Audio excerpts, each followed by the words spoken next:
நாடகத்தின் தலைப்பு மீட்டெழுந்த விஸ்வரூபம். விஸ்வநாத ஆனந்த். கதாபாத்திரங்கள்: விஸ்வநாத ஆனந்த், நண்பர், மனசாட்சி.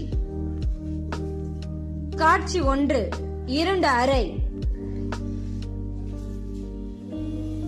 ஆனந்த் காய்களை நகர்த்தாமல் வெறித்து பார்த்து கொண்டிருக்கிறார். முகம் சோர்வாக இருக்கிறது.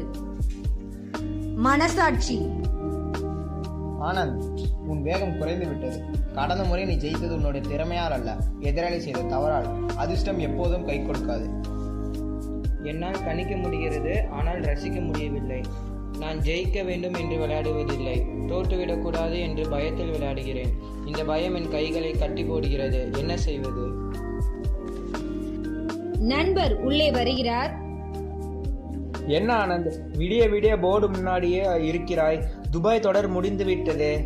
2ஆம் சுற்றிலேயே வெளியேறியது உனக்கு வருத்தமாக இருக்கிறதா? ஆமாம், தோல்வி விட ஒரு அமைதியான சித்திரவதையை அனுபவிக்கிறேன். ஒவ்வொரு நகர்வும் ஒரு சுமையாய் தெரிகிறது. விளையாட்டின் மீதான காதலை விட தோல்வி பற்றிய பயம் அதிகமாகிவிட்டது. காட்சி 2. புதிய உத்வேகம். இடம்: மீண்டும் செஸ் போர்டு முன். ஆனந்த் மிக வேகமாக காய்களை நகர்த்துகிறார்.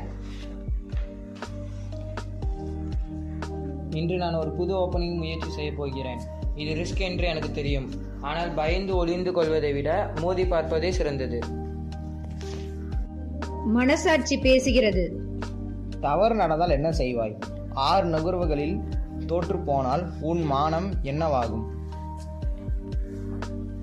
தோற்றால் என்ன, மீண்டும் பயிற்சி செய்வேன். நான் ஒரு கோழை அல்ல, நான் ஒரு செஸ் வீரன். சதுரம் என்பது வெறும் விளையாட்டு அல்ல, அது என் உயிர். ஒரு செஸ் காயை பலமாக மேஜை மீது வைத்து செக்மேட் வைக்கிறார்.